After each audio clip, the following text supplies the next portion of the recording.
देना.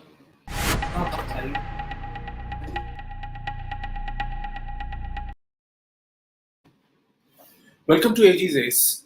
What is happening in Delhi's Jahangirpuri riots is a clear-cut signal about a pre-planned conspiracy, about a deep-rooted conspiracy, about pre-planning, and there are a lot of factors involved which are indicative of why an event is happening of this magnitude repeatedly in Delhi.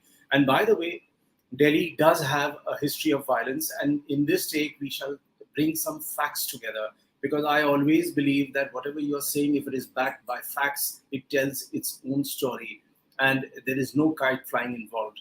So let's begin with a couple of pointers. The first is the data on the riots where Delhi is concerned. In 1974, there were riots in Delhi. 11 people were killed.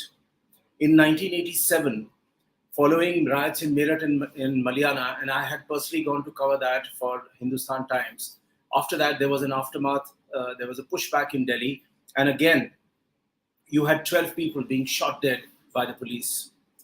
The demolition of the Babri Masjid, as we all know, happened in the year 1992. Again, there were riots not only here, but all over the country. And Delhi was quite bad.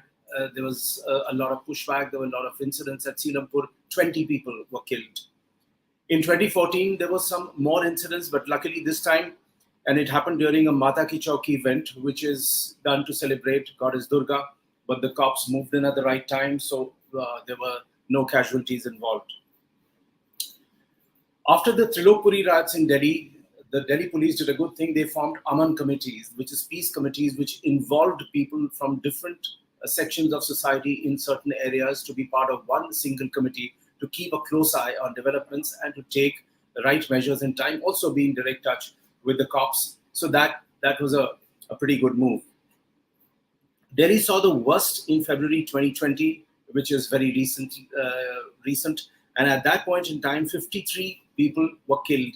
A Delhi court even described the riots as the worst communal riots since partition.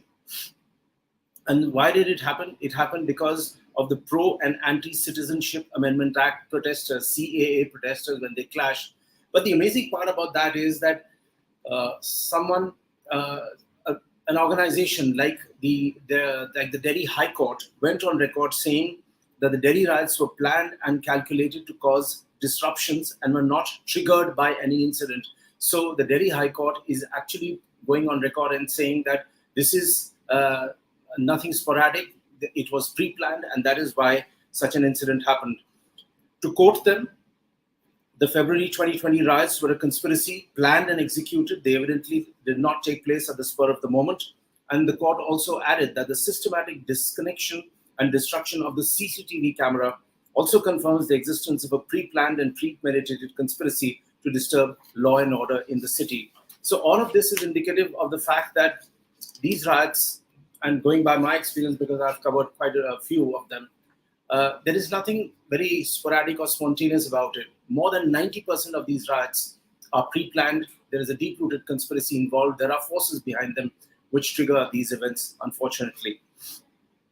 Some stats, some figures which need to be understood. The Ministry of Home Affairs says that as many as 3,399 cases of communal or religious rioting took place in India in the 5-year period from 2016 to 2020.